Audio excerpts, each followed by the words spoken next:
अब देखिए, ये जो income tax assessment order against Sonia Gandhi, Rahul Gandhi controlled company young Indian, में ये जब पूरा पढ़ रही हूं तो उसमें से एक बात जो निकलकर सामने आती है, अब ये मेरे अपने शब्द नहीं है, मैं इनकम टैक्स का जो असेसमेंट ऑर्डर है मैं वो पढ़ रही हूं, उसमें ये समझ में आता है कि fake loan theory of ₹90 crore was engineer to grab the properties of National Herald newspaper. इसका सीधा अर्थ ये निकलता है कि ये जो 90 करोड़ का की फेक लोन थ्योरी है, इसे इसीलिए इंजीनियर किया गया, इसलिए बनाया गया जिससे कि नेशनल हेराल्ड न्यूज़पेपर के दिल्ली, मुंबई, पटना, लखनऊ, पंचकुला और भोपाल में जितनी प्रॉपर्टीज है उसे टेक ओवर किया जा सके। कुछ तथ्य आपके सामने शहजाद पूनावाला ने रखे, अब आप अपना पक्ष रखें। देखिए, ये भारतीय झूठी पार्टी, भारतीय जातिवादी पार्टी और भारत जलाओ पार्टी के जो प्रवक्ता बैठे हुए हैं यहाँ पर, उनसे मैं सबसे पहले तो यही कहूंगी कि किसी भी राजनीतिक दल के द्वारा ऋण देना भारत में कोई भी आपराधिक कृत्य तो नहीं, पहली चीज ये। दूसरी बात ये कि जब प्रॉपर्टी या कैश का कोई ट्रांसफर नहीं हुआ तो आप मनी लॉन्ड्रिंग कैसे कह सकते हैं उसको? आप बता दीजिए कोई ट्रांजैक्शन हुआ, फाइनेंशियल तो कुछ नहीं हुआ, सब कमर्शियल था। दूसरी बात ये कि एजेएल के पास पहले से ही जो नेशनल हेराल्ड के जो सभी प्रॉपर्टी और जो पब्लिशर जो बिजनेस है उनके पास, वो अभी भी उन्हीं के अधिकार क्षेत्र में है। केवल चेंज ये हुआ है कि जो शेयर है वो यंग इंडिया के पास है, लेकिन जब यंग इंडिया इस पैसे का कोई इस्तेमाल नहीं कर सकती क्योंकि नो प्रॉफिट कंपनी है, आपको भी पता होना चाहिए, ना लाभांश किसी को दे सकती है, तो कैसे भ्रष्टाचार हो गया? और बातें घुमाने में तो आप लाजवाब है आदरणीय पूनावाला जी, जवाब नहीं दे पाए, बताइए ना। भ्रष्टाचारी की बात तो चल रही है, चलिए इसके ऊपर पहले आप मोतीलाल वोरा जी के बारे में बात कर रहे थे, वो है नहीं, वो स्वर्गीय हो चुके हैं, इसकी जानकारी आपको होनी चाहिए। इतने भी तथ्य नहीं है, दुनिया भर के तथ्य ले आते हो और जो मेन तथ्य है वो आपको पता नहीं है। मैंने कब बोला वो स्वर्गीय नहीं हुए हैं? मैंने कब डिनाई किया? उन्होंने 4 नाम लिए जिसमें से एक नाम स्वर्गीय मोतीलाल वोरा, ऑस्कर फर्नांडिस भी नहीं है हमारे, फर्नांडिस का भी है। उन्होंने कहा कुछ भी, मतलब आप अपने खुद के फैक्ट्स इन्वेंट करेंगे क्या?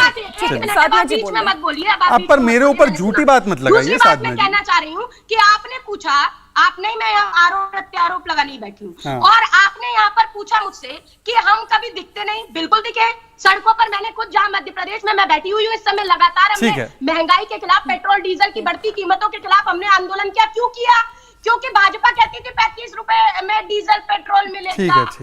उसके बाद स्मृति ईरानी जी सिलेंडर के लिए बैठ जाती थी और चूड़ियों की माला बेचती थी। तो आज स्मृति ईरानी जी प्रेस वार्ता करती है, राहुल गांधी जी, सोनिया गांधी जी पर प्रेस वार्ता कर पाती है, महिला उत्पीड़न पे क्यों नहीं आती? हाथरस में डीएम पर कार्रवाई करने के लिए क्यों नहीं आई? क्यों नहीं येदियुरप्पा के खिलाफ बोलने के लिए आई? क्यों नहीं पेट्रोल डीजल 35 रुपए कब मिलेगा ये बताने के लिए नहीं आई? और फिर पूछती हूँ, चूड़ियों की बड़ी सी माला बनाकर मोदी जी को कब भेजेंगी? उसके लिए प्रेस वार्ता कब करेंगी? ये भी बता दिया जाए। तो ये आरोप निराधार है, हम फिर से कह रहे हैं, ये लगातार आरोप प्रत्यारोप भारतीय जनता पार्टी मूलभूत मुद्दों को दबाने के लिए मैं इसलिए पॉइंटेड, आपने जो आपके बयान का जो पहला हिस्सा है मैं उस पर आती हूँ। साधना जी ने ये कहा, शहजाद जी, की पहली बात तो ये कि अगर कोई पॉलिटिकल पार्टी लोन देना चाहती है तो वो लोन देना गलत नहीं है, और दूसरा यंग इंडिया लिमिटेड कंपनी के बारे में उन्होंने कहा कि ये कोई प्रॉफिट अर्निंग कंपनी नहीं है, उसका प्रॉफिट शेयरिंग हो ही नहीं सकती। जब प्रॉफिट शेयरिंग नहीं हो सकती तो फिर भ्रष्टाचार कैसे हुआ? मैं 5 बिंदु के जवाब दूंगा, मैंने लिखा है साधना जी ने जो किया है, पर सबसे पहले मैं अपनी आपत्ति दर्ज कराना चाहता हूं। चूड़ियां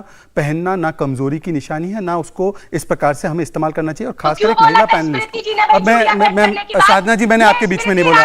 साधना जी प्लीज इस प्रकार की डिबेट मत कीजिए। साधना जी, ये आत्मघाती डिबेट नहीं होती मुझसे। साधना जी, मैं तर्क पे कर सकता हूं, मैं तथ्यों पे कर सकता हूं, आपकी तरह आत्मघाती नहीं हूं मैं आत्मघाती डिबेटर नहीं हूं। आई एम नॉट ए आत्मघाती डिबेटर लाइक यू। प्लीज, मैं आपकी तरह आत्मघाती नहीं हूं। आप अपने समय पर, अब आप अपने समय पर बोलिए, मुझे बोलने दीजिए।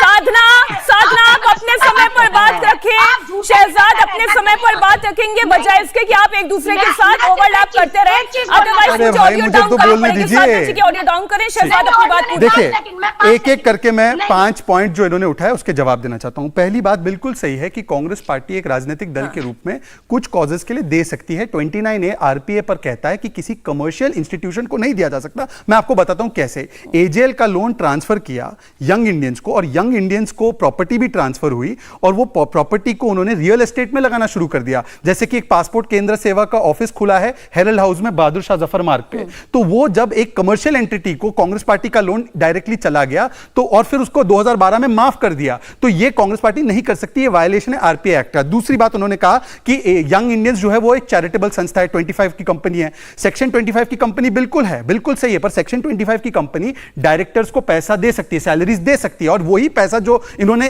सार्वजनिक संपत्ति को रेंट पे लगाया वो सारी जा रही थी राहुल गांधी को। ये इनकम टैक्स ऑर्डर ने फाइंडिंग की और फिर इनकम टैक्स ऑर्डर को इन्होंने चैलेंज किया, हाई कोर्ट और सुप्रीम कोर्ट ने फाइंडिंग अपहोल्ड की कि हां ये पैसा इन्होंने अपनी जेब में डाल दिया और इनकम टैक्स को दिया नहीं है। और तीसरी बात यह है कि 2016 तक, ये 2012 में 11 में गठित हुई थी नेशनल यंग इंडियंस, 2016 तक ये चैरिटेबल ऑर्गेनाइजेशन ने क्या चैरिटी का काम किया, एक बता दीजिए। 2016 में जब ये केस बहुत बढ़ गया था तब इन्होंने पेपर पब्लिश करना शुरू किया, उससे पहले इसने पेपर पब्लिश करने का भी काम नहीं किया। तो संपत्ति तो ले ली परंतु पब्लिश नहीं किया, और कांग्रेस पार्टी के डोनर्स का पैसा बिना उनसे पूछे यंग इंडियंस को दे दिया और उनको माफ कर दिया। चौथी बात मैं इनसे पूछना चाहता हूं कि प्रॉपर्टी ट्रांसफर करने की बात नहीं है, ये प्रॉपर्टी ऐसे नाम पे ट्रांसफर नहीं होती, परंतु जो प्रॉपर्टी के प्रोसीड्स है वो यंग इंडियंस के डायरेक्टर्स के पास जा रही थी, जो कि सोनिया गांधी और राहुल गांधी थे। पांचवी बात ये देखिए, इनके जो आरोप लगाते हैं ना भ्रष्टाचार के, अभी इन्होंने फेरिस्त गिनाए, ये एक आरोप इन्होंने लगाया था चौकीदार चोर है रफाल में, क्या हुआ, सुप्रीम कोर्ट ने फटकार लगाई इनको। मैं इनसे कहता हूं 8 साल में, चलिए हम पे भरोसा नहीं, एजेंसी पे भरोसा नहीं, कोर्ट चली जाइए और कोर्ट में जाकर एक तो केस साबित कीजिए, या एक केस में साबित कीजिए कि केस पैरेट है, जैसे कि आपके समय पर केस पैरेट कहा था। मैं आखिरी बात एक पढ़कर सुनाना चाहता हूं, प्लीज इसको जरा सुनिए, ये कोर्ट का ऑर्डर है, कोर्ट का आदेश है। From the complaint and evidence let so far it appears that YI Young Indian was in fact created as a sham or a cloak to convert public money to personal use or as a special purpose vehicle for acquiring control over 2,000 crores worth of assets of the AJL, and since the accused persons have allegedly acted in consortium with each other to achieve the said nefarious purpose design, there are sufficient grounds for proceedings against them। फिर high court क्या, एक last statement, high court क्या कहती है, high court कहती है कि after having considered the case in proper perspective court finds no hesitation that the modus operandi adopted by the petitioners, मतलब Rahul Gandhi Sonia Gandhi, in taking control of AJL via the special purpose vehicle of young Indians, particularly when the main persons in Congress party are the same as AJL and YI, evidences a criminal intent। ये court के आदेश है। India TV हर वक्त हर जगह download करने के लिए search करें India TV news Google play store या ऐप स्टोर पर।